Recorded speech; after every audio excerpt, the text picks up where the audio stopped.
Good morning, everybody. I think people are still trickling in, but I think it's okay to start. Oh, Renzo, can you hear me okay on Zoom? Okay, great. Thanks so much. Okay, so good morning to everybody here in the classroom. Good morning to everybody joining us via Zoom. And so, again, today we'll do a quick review of yesterday's content, as well as a short Q&A in case there are any questions, again, to help everybody kind of absorb all of the great material that we heard about yesterday. And so, oops, let's see. Oh, there it is. So just a recap of the schedule. Just a quick recap of the schedule. So yesterday we talked about data pre-processing and analysis, both in the morning and afternoon. And so I just wanted to point out that today we'll be talking about interpretation and modeling, a bit more advanced. And again, tomorrow is our advanced applications and future directions.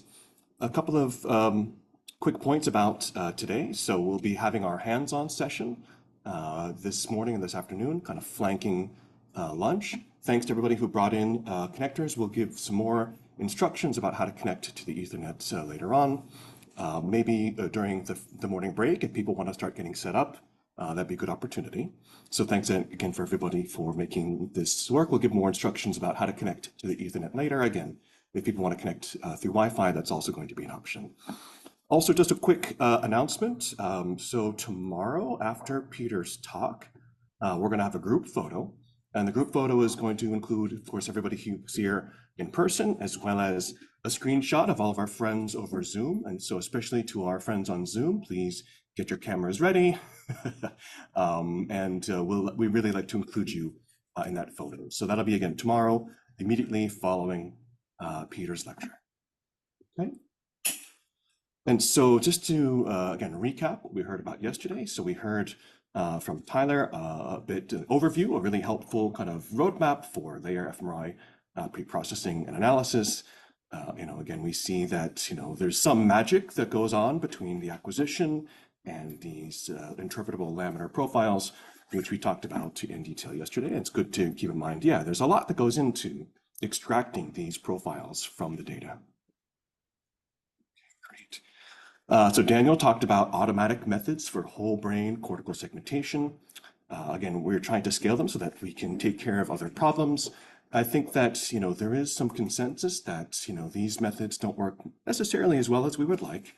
In an ideal world, they would just work, but still, I think that we're seeing that there are places for improvement, and that's where Farouk came in. We're not in an ideal world. I think he really kind of convinced us that rigorous quality control is needed and very helpful. So the point is that whatever method that you're using, it's important to look at the results. I think that's one theme we're seeing across this course, and that is to look at your data, look at the analysis, look at the results. I think as David Norris had said, there's many ways to make mistakes, and so I think that nothing can quite replace having a sharp eye and an ability to look through the data easily. Researchers, of course, in order to identify these problems, need to have a good kind of mental picture of the 3D anatomy, and we saw some very helpful examples of ways in which these 2D representations are somewhat difficult to interpret in terms of the 3D anatomy. I should point out, yeah, so Renzo made these slides, and it's my pleasure to present them, and I think that we all can agree that BBR is awesome. So thanks for that, Renzo. Again, I should have acknowledged you for making these slides together. And so we learned a lot. Actually, I really enjoyed Doug's lecture yesterday. Really gave us a lot of insights into BBR, as well as the parameters that we can adjust to potentially improve the conversions of the algorithm. We also saw that this spatial GLM is attractive, However, I think it needs to be applied with caution. Well, is everything all set? Yeah. Okay. The video. That's okay? Okay. Okay, just want to make sure that everything is. But it looks like, we may only be able to unmix partial volume effects from these defined layers that are about the size of the voxel. And so I think that there's still some uncertainty about why the spatial GLM appears to work so well with the synthetic data and not as well with real data. But again, I think it's a promising technique. again, need to be mindful of the conditioning of this problem, need to be mindful of noise enhancement if we ask for too many of these layers. That I spoke, I talked about pre-processing. I guess the two messages are, conventional pre-processing tools may not always work out of the box. And again, this is another case in which we need to be mindful looking at our results.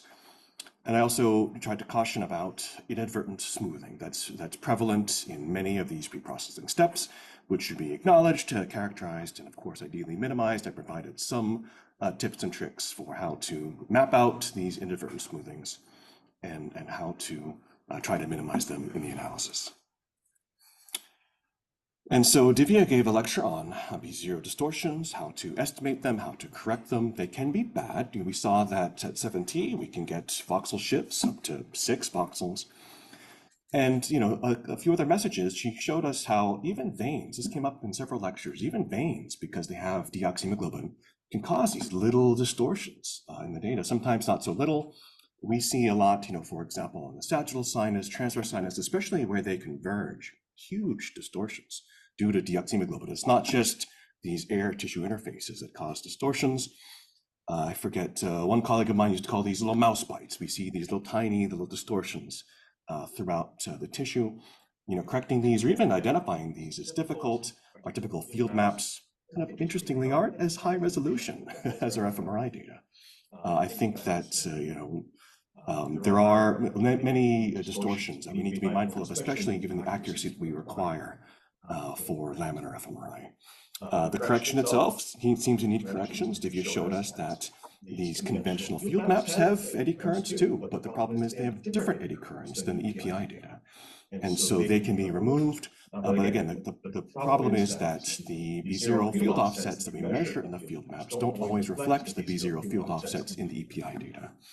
She also pointed out that many of these distortion correction algorithms have smoothness priors based on, again, conventional field strength data, 3T. Sometimes, again, these small vessels, and certainly, as we go to higher field strengths, sometimes even the tissue itself, the iron in the tissue can cause B0 field offsets. Sometimes these smoothness priors really aren't appropriate for high field data. The good news is that a lot of these algorithms give us access to these priors that we can hopefully adapt in order to make them work better for our high resolution, high field data. Jingwen showed us that physiological noise exists in laminar fMRI and that there are different physiological components that express themselves differently across depths. Oh, a little bit of it. Does somebody have their speaker on? I do this all the time. Okay, great. It sounds like you fixed it. In the room, if you have Zoom on, you need to mute. Yeah. Okay, it seems like whoever had it already fixed it. I do this all the time too. Sometimes when you log into Zoom, just the speaker turns on automatically.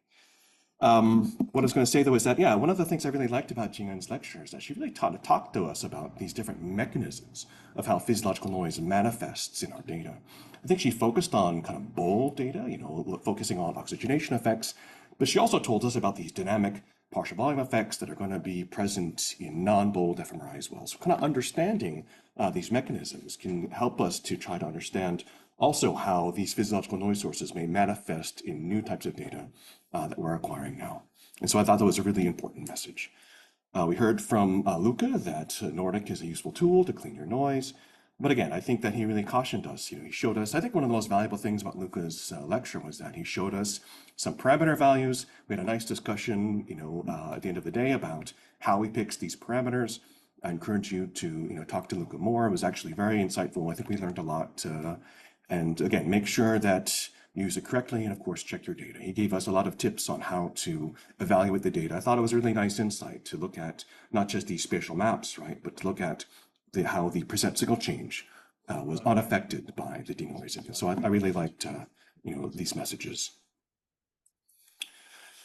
And so some common themes that we heard from yesterday, I think that automatic cortical segmentation is not as good as we want, right? But manual correction can help. And I think that we had a nice discussion at the end of the day talking about how starting from a reasonable automatic segmentation is recommended, and then we can go in there and perform manual corrections. I think that was a kind of useful message that came out of our discussions.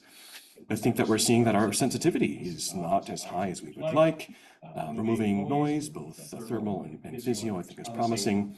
There are some new approaches, but these are still a work in progress. I think especially when it comes to physiological noise, given that it is sort of varying systematically across cortical depths, this is something that I think could have an impact on our results and something that is still a somewhat new direction. We see that our voxel size is not as small as we would like. We heard about a couple of methods to try to account for this. Doug talked about unmixing in this context of the spatial GLM, but I just wanted to point out this is somewhat different from the idea that David Norris had talked about on Monday, talking about deconvolution. That was another approach to improve our specificity, in that case of bold, to account for the sort of hemodynamic spreading. And so again, these are sort of distinct concepts, and Camilo is going to talk more about this later today in terms of understanding these hemodynamic effects. And so I'm looking forward to that. We also have a lot more distortions, geometric distortions in our data that we would like. Divya showed us how it's present in both the functional and anatomical data. So differently, different amounts of distortion, different, directions even. And I think that our corrections is not as good as we like. And I think I heard from multiple lectures yesterday that this idea of applying the distortions to the anatomical data is pretty common. I think Luca had mentioned that they're doing this as well. Again, these EPI data are just so delicate. You just don't want to be messing with the noise structure. You don't want to be risking any blurring of those data. And I think that's it. I think that these topics don't often arise, right, in discussions of conventional fMRI analysis. I want to acknowledge that. We're really picky here with laminar. And there are many open questions and unsolved problems on the methodological side. And again, I think that we have many recommendations for each of these, but it's important to acknowledge. Yes, sir. Oh, okay, the feedback's not from here. Okay, all right, thanks, Sebastian. Let's see. Oh yeah, so let me just jump ahead a slide. See if I also wanted to just point out, yeah, I'll take some questions in a moment, but I just wanted to point out that there's been a great discussion over Slack. Especially yesterday, it seems like there was sort of a spike in activity. And so I just want to remind both the attendees, both here in person, as well as our friends over Zoom, to get involved in Slack. Also want to encourage our faculty members to take a look at these discussions. There's lots of great questions. And yeah, I'm looking forward to more great questions today. And I think with that, maybe I'll just, we're just about on time. I want to give space for questions. Also, anything that came up yesterday in particular, or on Monday. The point again is that we're going to have lots of breaks today, for more interactions. But if there are any kind of burning questions that may have occurred to you, especially kind of after absorbing all the content from yesterday, now is a good time to bring them up. I'll try my best to answer, or at least direct it to the faculty that can best answer. But any questions from the audience?